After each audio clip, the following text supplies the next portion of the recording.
مسجد میں آئیے، ایک دن آ جائیے، بیٹھ جائیے، کیا بنتا بگڑتا ہے؟ اگر خدا نخواستہ آپ مجبور ہیں تو اپنے گھر میں اعتکاف کر لیجیے، وہاں بھی بیٹھ کر کے اعتکاف کر لیجیے۔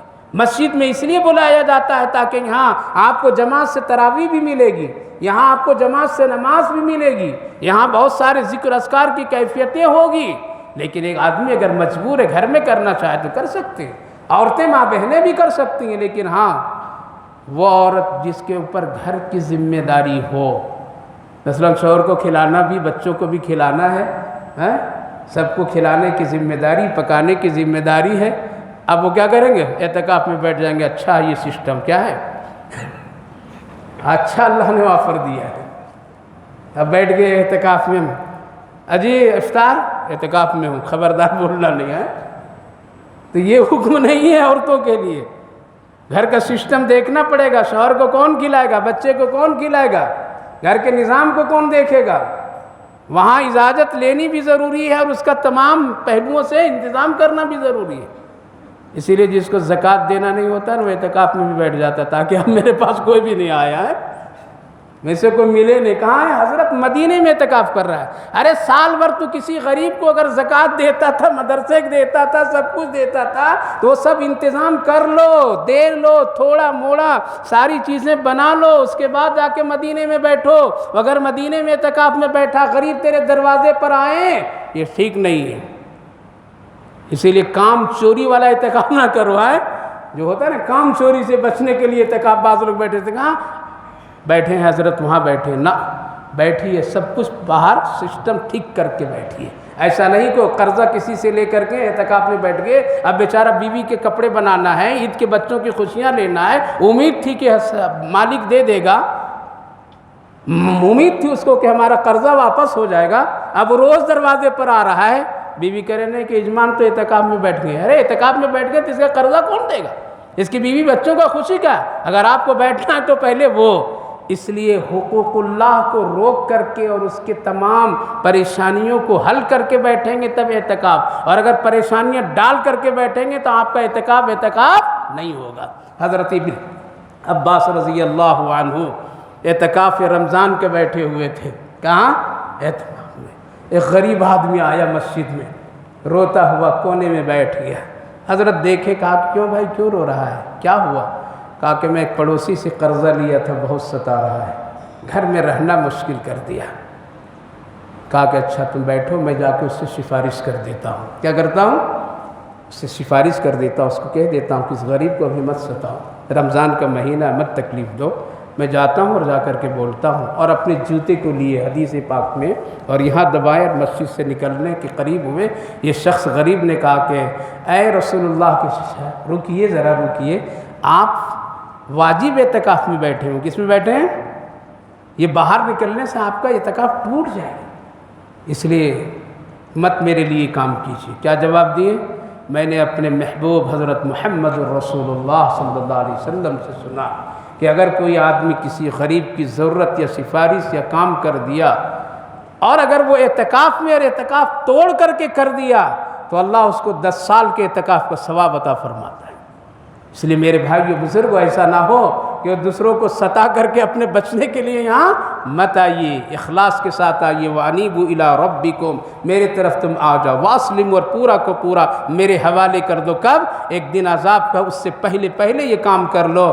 اللہ رب العالمین معاف کرنے والا ہے، ورنہ پھر تیرے کوئی مدد کرنے والا نہیں ہوگا۔ اللہ ہم سب کو سمجھ اور عمل کی توفیق نصیب فرمائے۔ اللہم صلی علی سیدنا نبینا حبیبنا مولانا محمد وبارک وسلم علیہ۔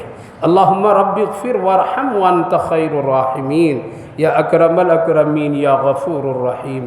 اے اللہ ہم سب تیرے گنہگار بندے ہیں، بڑے خطا کار ہیں اللہ، کون سے گناہ بتاؤں، تو سب جانتا ہے، تیرے فرشتے سب لکھ رکھے ہیں اللہ۔ اے اللہ کچھ بھی نہیں چھپا سکتا ہوں میرے مولا، تو بہت کریم ہے، تو بڑا رحیم ہے، بڑا لطیف ہے، تو حلیم ہے، معاف کرنے والا ہے۔ پیارے نبی نے ارشاد فرمایا، تو زمین اور آسمان کے خلا کو اگر تو گناہوں سے بھر دے تو اپنے رب سے امید رکھو اور معافی مانگو، وہ معاف کر دے گا اللہ۔ اللہ ہم لوگ سر سے پاؤں تک دین سے صبح سے شام تک، سال مہینے مہینے، پوری زندگی میں زیادہ گناہ، نیکیاں بہت کم ہے اللہ، اگر ہے بھی تو اس میں اخلاص مکمل نہیں ہے اللہ۔ اے رب رحیم و کریم، تم معاف کر دیجیے ہم سب کو، راضی ہو جائیے سب سے اللہ۔ اے اللہ اپنی طرف رجوع کی توفیق نصیب فرما دیجیے اللہ۔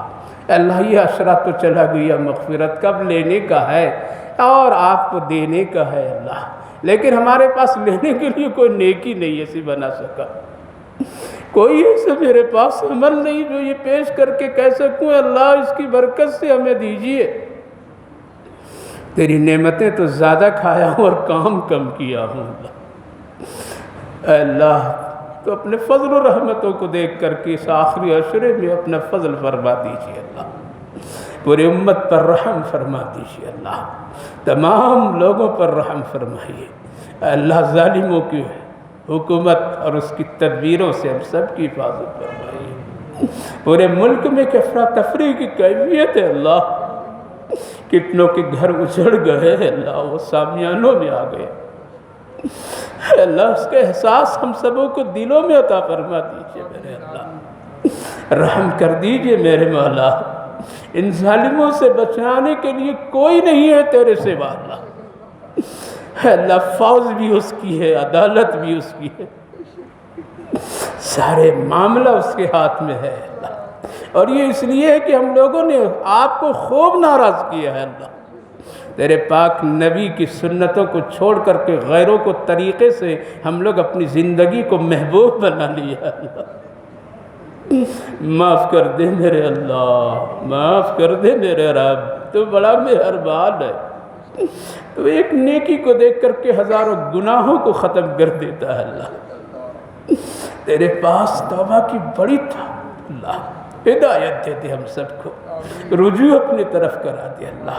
جتنے بندے جتنی بندیاں ماں بہنیں جو اعتکاف کی نیت کی ہوگی اللہ، ان کی ہر خارجی ضرورتوں کو، دنیاوی ضرورتوں کو پوری کر کے اپنے دربار کے سائل بنا لیجیے اللہ۔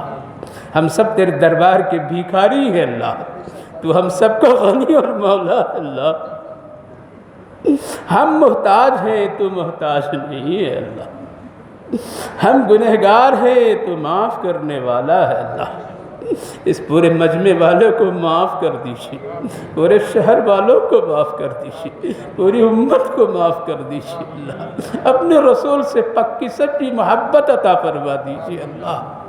اے اللہ قرآن جتنے سنے اسے قبول فرما لیجیے اللہ، جو لوگ گھروں میں تلاوت کی اس کو بھی قبول کر لیجیے، جو مسجدوں میں کی اس سے بھی قبول کر لیجیے، جو صدقہ خیرات کی اس سے بھی تو اللہ قبول فرما لیجیے، ان کی روزی صحت دولت سب میں برکتیں نصیب فرما دیجیے یا ارحم الراحمین۔ کتنے لوگ بیمار ہیں اللہ، ہم سب کو صحت کی نعمت کی قدر کی توفیق نصیب فرما دیجیے اللہ۔ اللہ بیماروں کو صحت و شفا نصیب فرما دیجیے، صحت مندوں کو اللہ سلامتی نصیب فرما دیجیے، جو کچھ مانگا وہ بھی عطا فرما، جو نہیں مانگ سکا وہ بھی تو عطا فرما۔ اے اللہ تو ہی دینے والا ہے۔ جتنے رمضان المبارک میں سحری افطار اور دوسرے موقع پر بھائی بہن بزرگ جوان بچے بچیاں دعائیں کی ہیں اللہ، ان سب کی دعاؤں کو اپنے فضل و کرم سے قبول فرما لے اللہ۔ اے اللہ قبول فرما لے اللہ۔